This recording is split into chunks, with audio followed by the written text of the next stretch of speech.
সর্বপ্রথমে মহান ঈশ্বরকে ধন্যবাদ দিই এবং সকলকে আরেকটিবার প্রভু যীশু খ্রিস্টের নামেতে শুভেচ্ছা জানাই। সকলকে জয় যীশু। আসুন আজকে যে আমাদের আলোচ্য বিষয় তা হলো ঈশ্বর বাক্য থেকে যে বিষয় আজকে অধ্যয়ন করা হচ্ছে তা হলো যে মৃত্যুই শেষ নয়। আমাদের যারা বিশ্বাসী জীবনে আমরা অধ্যয়ন করলে আমরা বুঝতে পারবো যে মৃত্যুই আমাদের জীবনের শেষ নয়। ঈশ্বর তার বাক্যে বলে, লুক তার 18 অধ্যায় 31 পদ থেকে 33 পদ,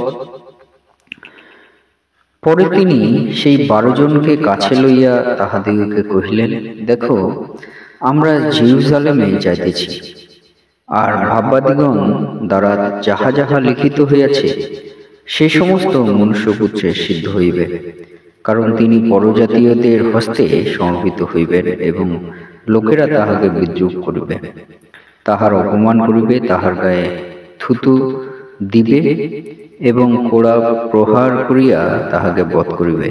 পরে তৃতীয় দিবসে তিনি পুনরায় উঠিবেন।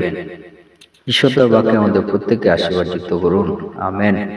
আজকে আমরা দেখি আমাদের পিতা ঈশ্বর তিনি আমাদের যে বিষয় বলতে চান, যে প্রভু যীশু তিনি 12 জন শিষ্যকে তিনি কাছে তিনি ডেকেছেন এবং তাহাদেরকে তিনি বললেন যে আমি জেরুজালেম যাইতেছি, এবং ভাববাদীগণ, যারা ভাববাদী, তারা যে ভাববাণী করেছেন সেই ভাববাদী বহু বছর প্রভু যীশু খ্রিস্টের 750 বছর, প্রভু যীশু খ্রিস্টের জন্মের 750 বছর আগে থেকেই লিখিত হইয়াছে। আর সেই ভাববাদীগণ যে ভাববাণী করেছেন কি তা, তিনি সেই ভাববাণী হলো যে পরজাতীয়দের হস্তে প্রভু যীশুকে সমর্পিত হইতে হবে এবং লোকেরা তাহাকে বিদ্রুপ করবে।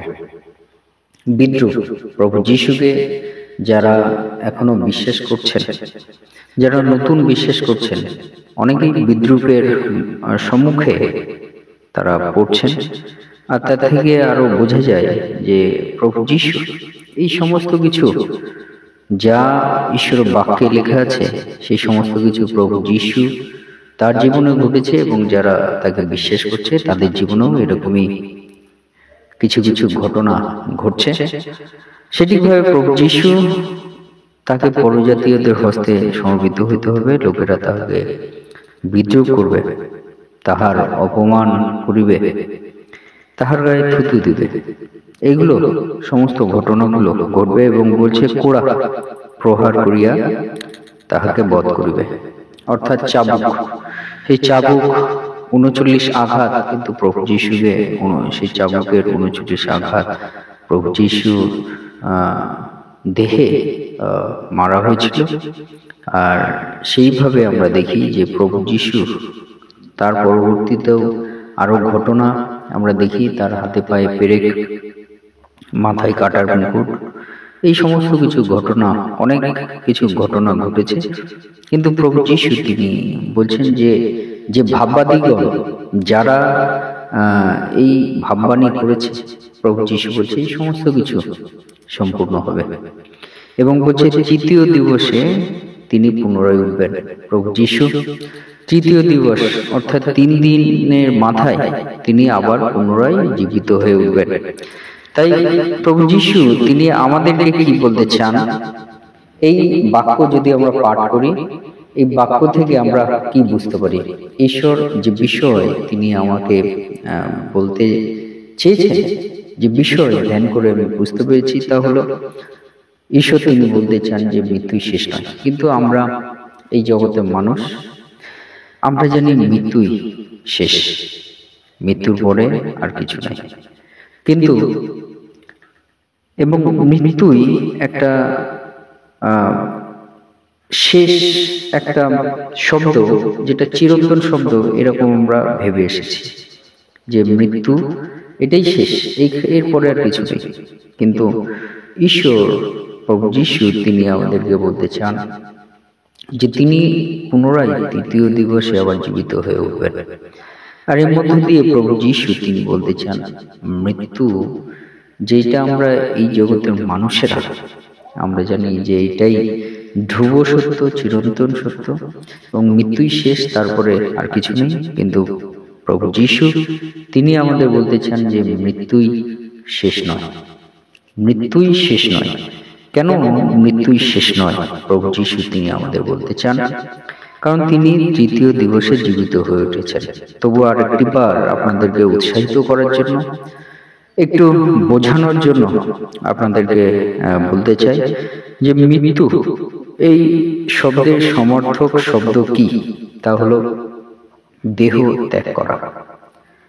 অর্থাৎ যখন মৃত্যু ঘটে মানুষের, তখন কি হয়? দেহটা পড়ে থাকে, দেহর আর কোনো কাজ সেই মুহূর্তে থাকে না। তাই এই দেহ ত্যাগ করা, প্রভু যীশু তিনি যখন ক্রুশে বলিদান হন এবং তাকে কবরে রাখা হয় এবং 3 দিন বাদে তিনি জীবিত হয়ে ওঠেন। কিন্তু এই মৃত্যু শব্দের সমর্থক শব্দ কি? দেহ ত্যাগ। কিন্তু প্রভু যীশু তিনি আমাদেরকে কি বলেন? যে মৃত্যুই শেষ নয়। কেন? যদি আমরা পাঠ করি যোহন তার 20 অধ্যায় 27 পদ, সেখানে কি লেখা আছে? পরে তিনি থোমাকে কহিলেন, এদিকে তোমার অঙ্গুলি বাড়াইয়া দাও, আমার হাত দুখানি দেখো, আর তোমার হাত বাড়াইয়া দাও, আমার পক্ষী দেশের মধ্যে দাও, এবং অবিশ্বাসী হইও না, বিশ্বাসী হও। থোমা উত্তর করিয়া তাহাকে কহিলেন, প্রভু আমার, ঈশ্বর আমার। Amen, hallelujah. অর্থাৎ আজকে যে বিষয় নিয়ে উৎসাহিত করতে চাই তা হলো যে ঈশ্বর বিশ্বাসীদের জীবনে মৃত্যুই শেষ নয়। কেন? কারণ মৃত্যু শব্দের সমর্থক শব্দ হলো দেহ ত্যাগ করা। কিন্তু প্রভু যীশু তিনি আমাদেরকে যে বিষয় বলেন যে তিনি কিন্তু দেহটা একেবারে ত্যাগ করে দেননি। প্রভু যীশু তিনি মৃত্যুবরণ করেছেন, তাকে কবরে 3 দিন রাখা হয়েছে, এবং তৃতীয় দিবসে যখন তিনি জীবিত হয়ে উঠলেন, তখন কি হয়েছে? তিনি সশরীরে তিনি উঠেছেন, দেহ তিনি ত্যাগ করেননি, দেহ তিনি ত্যাগ করেননি। আর এর মধ্য দিয়ে প্রভু যীশু আমাদের পরমেশ্বর পিতা, আমাদের সৃষ্টিকর্তা ঈশ্বর,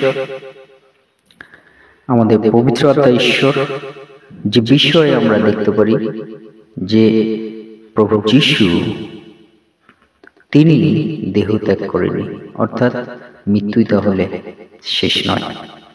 তিনি প্রভু যীশু ক্রুশে বলিদান হওয়ার পরে তিনি যখন তাকে কবরে রাখা হয়, তখন কি অবস্থায় হয়? তৃতীয় দিবসে প্রভু যীশু যখন জীবিত হয়ে ওঠেন, এবং জীবিত হয়ে উঠে তিনি তার এক শিষ্য তিনি অস্বীকার করছিলেন, অন্যরা তারা বিশ্বাস করছিল, কিন্তু সেই থোমা তিনি যখন জানতে পেরেছেন প্রভু যীশু তিনি কবরে আর নাই, তখন থোমা কোনো ভাবেই বিশ্বাস করতে চাইছে না, এটা সম্ভব নয়। যাকে মারা হয়েছে, যাকে ক্রুশে দেওয়া হয়েছে, যার মুখে অম্লরস দেওয়া হয়েছে, যার মাথায় কাটার মুকুট দেওয়া হয়েছে, 39 আঘাতের চাবুকের দিয়ে মারা হয়েছে, এই সমস্ত কিছু ঘটনার পরে তার আর বেঁচে থাকার মতো অবস্থা নেই, তা তিনি মারা গেছে এবং তিনি জীবিত হয়ে উঠেছে, তিনি থোমা কোনোভাবেই তিনি বিশ্বাস করতে চাইছিলেন না। কিন্তু প্রভু যীশু তিনি সেই থোমার কাছে এসেছিলেন, এবং অনেক অন্য শিষ্যরাও ওখানে ছিল, আর সেই থোমাকে বলছেন যে থোমা, এদিকে তোমার অঙ্গুলি বাড়িয়ে দাও, তোমার হাতের আঙ্গুল তুমি এদিকে বাড়িয়ে দাও, এবং আমার পক্ষী দেশে, যেখানে প্রভু যীশুকে একটা ধারালো অস্ত্র দ্বারা কুক্ষি দেশে আঘাত করা হয়েছিল, এবং সেখান থেকে রক্ত এবং জল বেরিয়ে এসেছিল, এরকম জায়গায় হাত দেওয়ার জন্য প্রভু যীশু থোমাকে বললেন। এবং থোমা যখন ওই হাত বাড়িয়ে দিল এবং তিনি দেখলো যে প্রভু যীশু সত্য, তিনি জীবিত হয়ে উঠেছে, তখন তোমাকে প্রভু যীশু বলছে, অবিশ্বাসী হয়ে না, বিশ্বাসী হও। তোমা উত্তর করিয়া তাহাকে কহিলেন, প্রভু আমার, ঈশ্বর আমার। হালেলুয়া। অর্থাৎ আজকে আপনাদের বলতে চাই, মৃত্যুই শেষ নয়। তাই আসুন আমরা সেই পিতা ঈশ্বরকে আমরা বিশ্বাস করি, যার হাতে মৃত্যুর ক্ষমতা আছে, যিনি মৃত্যুঞ্জয়ী, সে প্রভু যীশুকে আমরা বিশ্বাস করি। তার চরণতলে আমাদের জীবনকে সমর্পিত করি। ঈশ্বর তার বাক্যে আমাদের প্রত্যেককে আশীর্বাদ যুক্ত করুন। আমেন। জয় যীশু, জয় যীশু।